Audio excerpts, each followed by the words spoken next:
Chapitre 17. Conception du monde.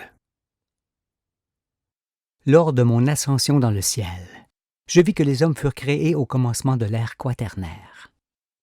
Par la suite, sur la longue route qui me mena à la rencontre de mon frère, je les examinai avec beaucoup d'attention. Et je vis que quel que soit leur pays et leur couleur, tous portaient en eux les règles de vie de l'humanité, révélées par la circoncision du cœur. Je vis aussi que ces règles étaient écrites dans la loi de Moïse, que beaucoup transgressaient en se perdant et en condamnant le monde. C'est un grand malheur, me dis-je, car ils croient fermement qu'ils sont aujourd'hui les hommes les plus intelligents que la terre ait portés. Il faut donc que tu les fasses remonter aux origines, pour qu'ils voient enfin ce qu'il leur en coûte d'obéir depuis toujours à des boucs qui réglementent leur vie et leurs pensées. L'esprit de groupe. Mais pour saisir les commencements du monde terrestre, il faut savoir qu'il existe depuis toujours autant de terres habitées dans le ciel qu'il y a d'étoiles, et que ces mondes sont tous reliés entre eux par la matière qui compose l'espace et avec laquelle les astres se forment.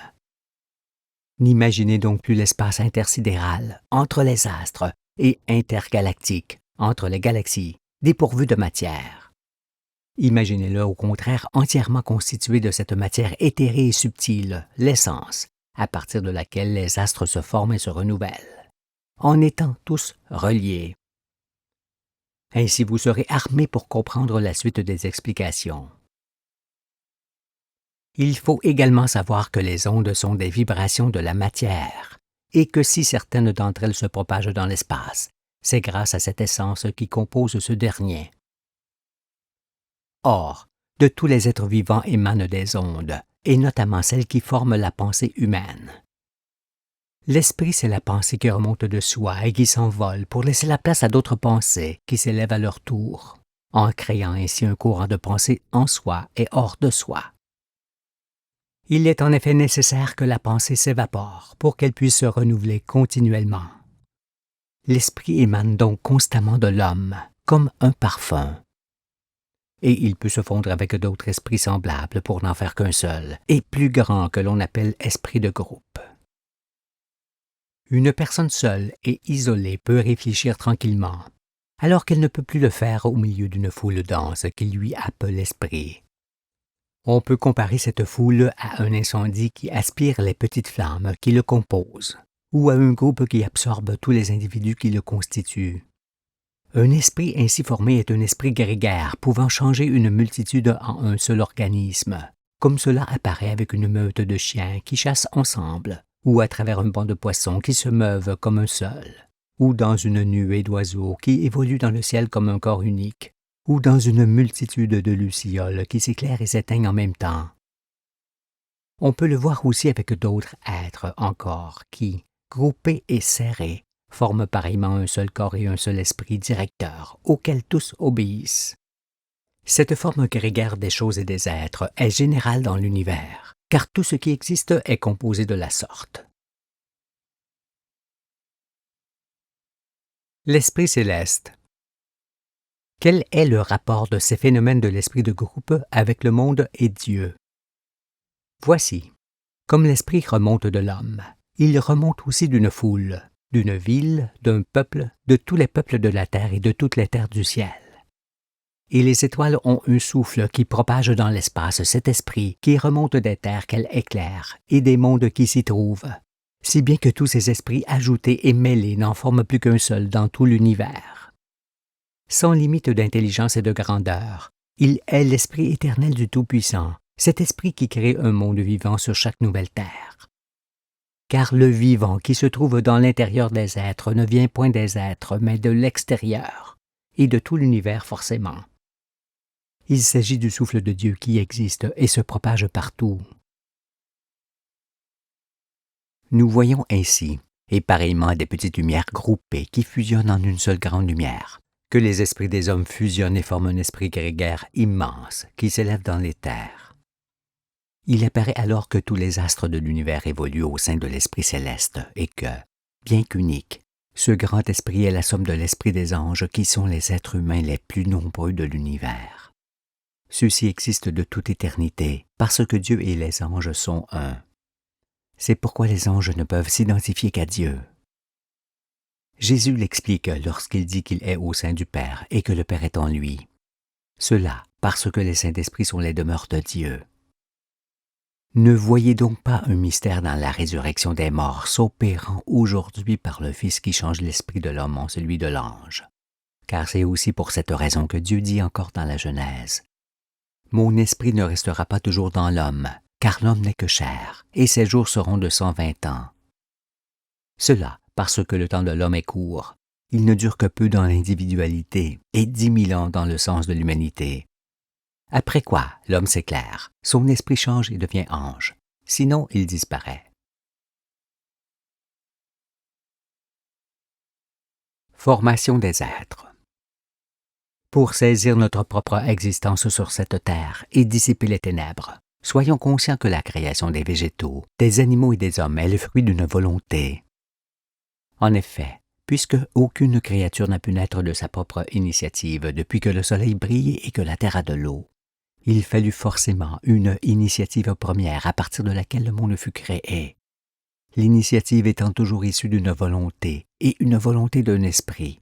Cet esprit, qui existe de toute éternité et qui créa le monde, c'est Dieu. N'étant point né à côté de l'univers mais dans son sein, notre propre existence prouve formellement que l'univers de Dieu est vivant. Parce que je dis à nouveau qu'on ne peut être vivant dans un univers qui ne serait pas vivant lui-même. Mais, lorsqu'on ouvre les yeux sur le réel, on voit alors que les savants sont fort éloignés de la vérité. N'ignorent-ils point qu'avant de briller, le Soleil était une étoile en préparation, comme Jupiter, Saturne, Uranus ou Neptune? Bien qu'ils n'en aient connaissance et ne sachent que la Terre fut bousculée de sa place lorsque le Soleil s'est éclairé, et qu'elle fit ainsi des va-et-vient qui sont l'origine des airs. Ils ne cessent cependant d'affirmer qu'ils savent parfaitement ce que fut l'origine du monde. Ainsi, ils n'hésitent point à dire que tous les êtres furent d'abord marins, et que, le long des airs, ils sortirent progressivement de la mer grâce au changement de leur corps qui leur permit de vivre sur la terre ferme. D'autres ajoutent qu'après cela, quelques êtres terrestres furent déçus et redevinrent marins. Assurément, les êtres sont formés à partir de l'eau liquide et des substances minérales qui s'y dissolvent, mais cela aussi bien dans les bassins que sur terre. Vous semble-t-il qu'il serait plus aisé à un poisson d'attraper des pieds et un nez pour sortir de la mer où il a été formé, qu'à l'eau de le faire par le biais des pluies et de produire des êtres vivants sur les terres émergées? Pourquoi donc seule l'eau de mer produirait-elle des êtres et non celle qui forme les cours d'eau, les lacs, les étangs, les marais et autres lieux humides où se dissolvent pareillement les sels minéraux? Y aurait-il quelques empêchements scientifiques? En vérité, je vous le dis, les êtres de ce monde et des mondes du ciel sont pensés et connus depuis toujours. C'est pourquoi ils sont composés à partir de ce qui existe dans leur milieu originel, marin ou terrestre, pour pouvoir y vivre et s'y multiplier. Aucun être ne peut donc quitter son milieu avec lequel il fait corps. Car non seulement il n'y a aucune raison à ce qu'il le quitte, mais encore il ne peut disposer des moyens de le faire. Non, chaque espèce a sa fonction dans le monde que Dieu bâtit et il la garde. C'est pour cette raison qu'aucune espèce ne se modifia dans le temps par adaptation de cette espèce à un milieu différent de celui de ses origines et qui lui aurait été forcément hostile. Vous pensez qu'il en fut ainsi cependant à cause des savants qui voient évoluer une créature dans le temps comme le fait un nuage qui passe dans le ciel en changeant constamment de forme. Pourtant, si les créatures premières étaient devenues les suivantes et celles que nous connaissons aujourd'hui, n'aurait-il point fallu qu'elles passent par de longs moments singuliers et incompréhensibles, se trouvant entre l'espèce qu'elles quittaient et celle qu'elle allait devenir? Si donc, et comme cela est affirmé par les scientifiques, une algue marine choisie par le hasard fut progressivement transformée en poisson osseux qui, ne pouvant plus rester dans l'eau, fut changé progressivement en rongeur terrestre, puis en singe moyen et, dans ces derniers temps, en grand savant. Quel était donc le nombre de formes inconnues de cette créature pendant sa longue évolution qui la fit passer par tous ces genres? Telles les formes changeantes d'un nuage, ce nombre est forcément illimité. Si donc il y a transformation continuelle des espèces en d'autres espèces, pourquoi alors sur la chaîne de l'évolution d'une créature ne trouvons-nous que les traces d'êtres connus et aucune trace des innombrables créatures intermédiaires qui les séparent? Ces créatures intermédiaires et toujours différentes, qui ne laissèrent aucune trace de leurs pieds et de leurs os, sont-elles des entre-espèces invisibles? Ce sont les chaînons manquants, répondent les scientifiques, sans prendre le temps de remarquer que les chaînons d'une chaîne, eux, peuvent tous laisser leur empreinte sur le sol avant que la rouille n'accomplisse son œuvre. La construction du monde. L'observation des êtres antérieurs ou contemporains montre à l'évidence que les espèces ont été créées telles qu'elles sont, en réponse des conditions de vie offertes, et qu'aucune d'entre elles n'est transformiste, ni n'eut d'ancêtre de ce genre. Toutes furent composées telles qu'on les connaît, chacune à leur tour, à partir de ce qui existait en leur jour, dans leur ère, et en fonction de ce que devait être le monde. Cela fut ainsi depuis le précambien jusqu'au quaternaire dans lequel nous nous trouvons. Écoutez-moi. Existant de toute éternité, Dieu connaît depuis toujours les mondes qu'il crée avant même de les créer. C'est pourquoi, lorsqu'il conçoit et donne forme à une espèce, il la fait en fonction de tout ce qui existe en ce jour-là et de tout ce qui existera après elle. Il arme donc la créature pour se nourrir de ce qui existe au jour où il la forme, et l'arme aussi pour se défendre des prédateurs qui viendront ensuite. Tendez-moi donc l'oreille, car le monde n'est pas le premier des mondes du ciel, mais un monde parmi les mondes qui existent autour des étoiles. Dieu bâtit le monde pour que l'humanité vienne et soit son temple où il habite. Il bâtit le monde comme l'homme bâtit sa maison, qui a toujours des ressemblances avec celle qui la précède et celle qui lui succède. Comme l'homme connaît sa maison avant de la bâtir, Dieu connaît le monde qu'il bâtit avant d'entreprendre ses travaux. Lorsque l'homme construit sa demeure, il ne change pas les fondations en murs, ni les murs en charpente et en toit qui ne reposeraient sur rien. Dieu fait de même. Il ne change point la forme des espèces qu'il a créées et qui ont une fonction précise en d'autres espèces jusqu'à ce que l'homme soit. Comme vous bâtissez votre demeure, Dieu bâtit la sienne à son image. Comprenez-vous tout ce que je dis? Je dis que les créatures sont pensées et que, pour subsister, elles sont composées en fonction de ce qui existe en leur jour et de ce qui existera après elles. Elles sont créées selon un ordre dans lequel chacune trouve sa fonction et sa raison d'être telle qu'elle est. C'est en effet leur fonction dans le monde qui détermine par avance leur morphologie, leur métabolisme et leur aptitude. Comme vous faites une fenêtre en fonction de son rôle préétabli dans la maison et des matériaux existants, le Créateur forme un être de la même manière. Dieu est parfait, et tout ce qu'il conçoit et crée est parfait. C'est pourquoi il tire du milieu naturel l'être correspondant à ce milieu. Un poisson, un oiseau est donc un être parfait, et c'est parce qu'il est parfait qu'il peut demeurer et perpétuer son espèce. Or, ce qui est parfait est fini, achevé, et ne peut être modifié de l'intérieur ni de l'extérieur. Sinon cette perfection s'en va et emporte l'être à plus ou moins long terme. Le comprenez-vous? Pensez toujours que le milieu naturel et l'être tiré de ce milieu sont un. Si donc le milieu naturel d'une créature change, cette créature, qui est un être achevé de sa formation, ne peut être transformée pour suivre le mouvement. Au contraire, elle en subit les conséquences et disparaît. Une autre est alors créée en fonction des conditions de vie nouvelles. Voyez ainsi que les formes, les attributs et les aptitudes d'une créature lui sont donnés de l'extérieur par l'esprit, en fonction du milieu où elle est tirée pour y demeurer. En raison de cette évidence, il ne faut plus dire qu'une plante ou une bête s'est dotée elle-même d'attributs, ou encore qu'elle a développé une quelconque stratégie pour s'adapter à des conditions nouvelles de vie. Non, pensez plutôt qu'elle a été formée telle qu'elle est, pour qu'elle subsiste durablement dans son milieu naturel. C'est pourquoi, n'affirmez plus que la nature a des pouvoirs, car le seul pouvoir dont elle dispose, c'est celui de garder son caractère originel pour demeurer. Attachez-vous plutôt à voir que les êtres sont des compositions réfléchies, pensées et créées par Dieu dans l'ordre originel auquel se rattachent toutes les espèces.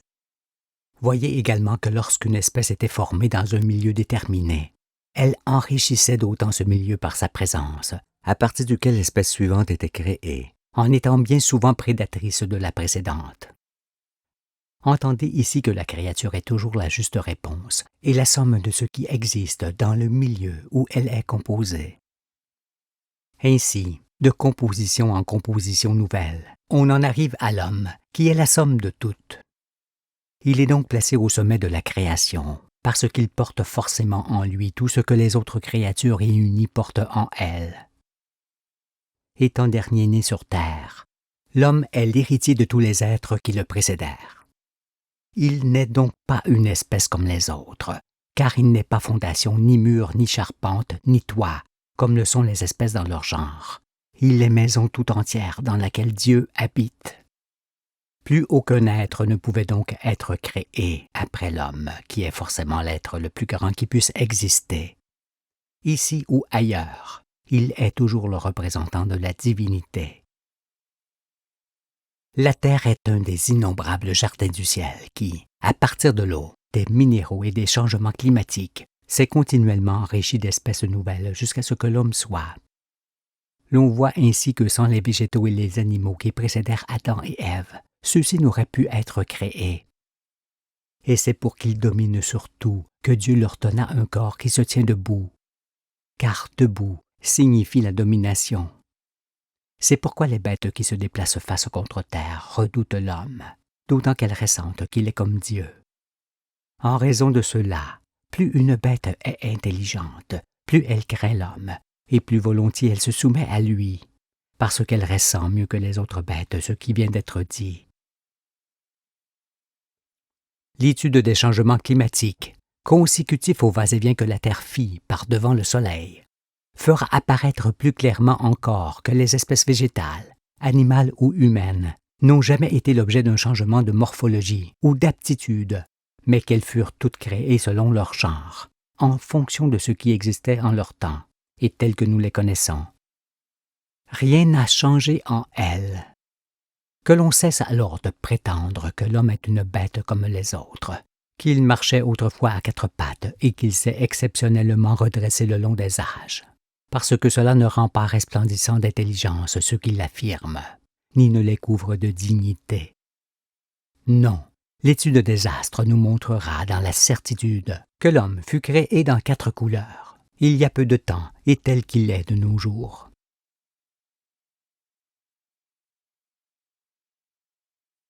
Les différences entre créatures. Nous démontrerons également qu'il n'y a jamais eu de dérive des continents, mais seulement la formation de ceux-ci par changement de température du sol, qui les fit émerger là où ils sont. Ces importants changements de température du sol, de l'eau et de l'air qui se produisirent tout au long des ères et qui déterminent aussi le climat, font que tout fut différent depuis les commencements jusqu'à présent. Par conséquent, les créatures qui naquirent le long des airs, tout autour de la terre et en tout pays, portaient forcément en elles ces différences qui permettent la structure du monde et l'esprit qui émane de lui. Écoutez et comprenez. Si 2 naufragés se retrouvaient chacun sur une île différente et qu'ils désirent tous 2 construire une embarcation pour se sauver, ils ne pourraient la faire qu'en fonction de ce qu'offre leur île et non de ce qui n'y est pas.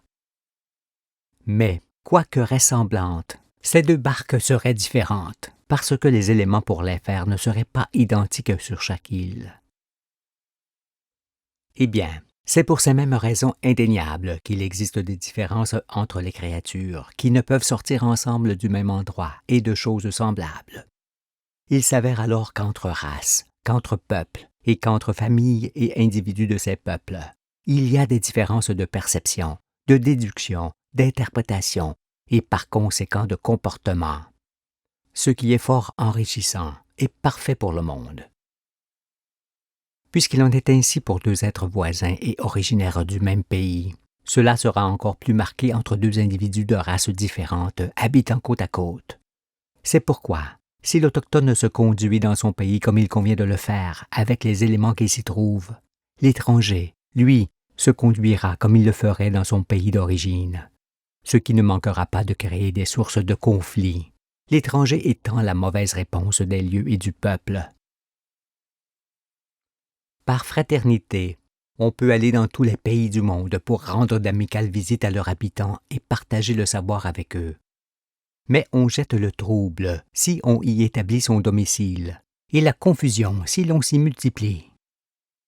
Je dis que chaque individu doit habiter son pays originel, avec lequel il fait corps et non celui d'autrui, où il n'y ait pas la bonne réponse. Nous reviendrons là-dessus après l'étude des formations, et chacun comprendra enfin ce qu'est la grande discorde qui règne au soir du monde, dans toutes les nations.